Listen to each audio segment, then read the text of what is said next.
Oke, kita bahas era yang lagi kita jalanin sekarang. Era Triple H, The Game, King of Kings, The Cerebral Assassin. Sekarang dia yang pegang kendali kreatif di WWE. Dan sejak dia mulai ngatur semuanya di tahun 2022, hasilnya gokil sih, bener-bener fire. Tapi yang paling seru, ada generasi baru yang muncul dan naik daun di bawah kendali Hunter. Bukan cuma bertahan, mereka malah booming. Jadi hari ini kita bakal kasih tahu 10 pegulat WWE terbaik di era Triple H. Dan sebelum kalian ngetik, mana Roman Reigns, mana Seth Rollins, mana CM Punk? Sabar dulu bruv, ini soal bintang baru. Mereka yang naik ke puncak pas Hunter duduk di kursi kendali. Yuk langsung gas. Yang ke-10, Jacob Fatu. Kita mulai sama sang monster dulu, Jacob Fatu. Selama bertahun-tahun rasanya mustahil dia bakal muncul di WWE. Masalah hukum, timing yang jelek, pokoknya apes mulu lah. Tapi Triple H ambil resiko dan hasilnya gila banget. The Samoan Werewolf masuk roster utama kayak badai.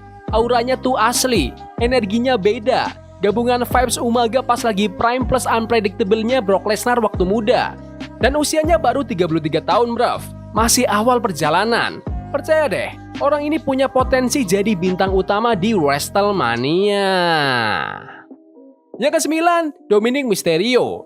Dominic Mysterio tuh salah satu glow up paling liar di WWE. Dulu tiap buka mulut langsung disorakin. Sekarang malah jadi salah satu yang paling over di company. Dia literally tumbuh di WWE. Debut storyline pas umur 8 tahun dan sekarang hitnya udah level JBL 2005. Fans suka ngebu dia, tapi diam-diam mereka butuh dia juga. Anti-Ray banget, sombong, slick dan makin jago ngomong. Dan jangan lupa, dia juga terus improve di ring. 3-5 tahun lagi bisa aja dia jadi heel nomor 1 di industri. Percaya nggak? Yang ke-8, Bron Breakker. Bron Breakker tuh kayak hasil eksperimen laboratorium WWE. Latar belakang football ada. Anak legenda, cek. Power dan explosiveness, jelas. Intense, punya darah Steiner dan sekarang udah dimentor sama Paul Heyman alias cheat code buat jadi mega bintang. Triple H dari awal udah ngebangun Bron buat jadi bintang besar. Emang belum sampai sekarang tapi cuma nunggu waktu dan kalau waktunya datang udah tamat buat yang lain. Yang ke-7, Tiffany Stratton. Tiffany Stratton tuh kayak influencer TikTok yang punya skill wrestling tingkat dewa dan ini bukan hinaan, ini pujian. Flashy, karismatik banget dan ngerti banget sisi entertainmentnya WWE. Dari NXT sampai sekarang megang Women's Championship, cepat tapi bukan kebetulan. Dia punya penampilan, skill dan timing yang pas. Bahkan pas storyline sama Charlotte Flair agak acak-acakan, dia tetap tampil kayak pro veteran pas menuju WrestleMania 41. TV time bukan sekedar gimmick, ini udah jadi gerakan. Yang ke-6, Io Sky. Io Sky mungkin pegulat paling underrated di daftar ini. Kenapa? Karena dia nggak suka ribut, nggak lebay, tapi skillnya edan. Sat-set, nggak takut, kalau terbang ngeri, tapi yang bikin dia beda tuh aura underdognya. Badannya mungkin nggak besar, tapi fans tetap cinta dia. Dan kalau ngomongin gulat secara murni, Io itu salah satu yang paling konsisten dan seru di era ini. Beberapa tahun lagi bisa aja dia disebut sebagai legenda sejati. Yang ke-5, Jey Uso. Siapa sangka Jey Uso bisa jadi kayak sekarang. Dulu tukang tag team, sekarang jadi bintang utama. Era Bloodline bener-bener ngubah segalanya. Tapi pas Triple H yang pegang, Jey beneran berdiri sendiri. Reaksi penonton gila sih. Intensnya di Backlash Prancis merinding parah. Dia underdog sejati yang dulu kayaknya nggak mungkin sampai sini, tapi sekarang kayaknya acara nggak lengkap tanpa dia. Dan meskipun gayanya fun, storytelling dia tuh udah level main event banget sekarang. Yang ke-4, Liv Morgan. Perjalanan Liv Morgan tuh berat. Dulu sering diabaikan, jarang dapat push, dan sering jadi pelengkap di grup. Tapi pas dia cash in Money in the Bank, semuanya berubah. Feud-nya sama Rhea Ripley bawa dia ke level baru. Sekarang Liv itu wajib ditonton.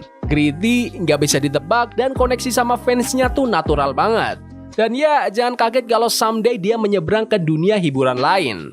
Soalnya Liv punya aura bintang yang besar. Yang ketiga, Gunther. Gunther tuh nggak main-main, nggak neko-neko, datang buat ngasih rasa sakit. Stylenya kayak dari era jadul tahun 60-an. Brutal, keras, old school. Tapi anehnya works banget di tahun 2025. Fans respect gerainya.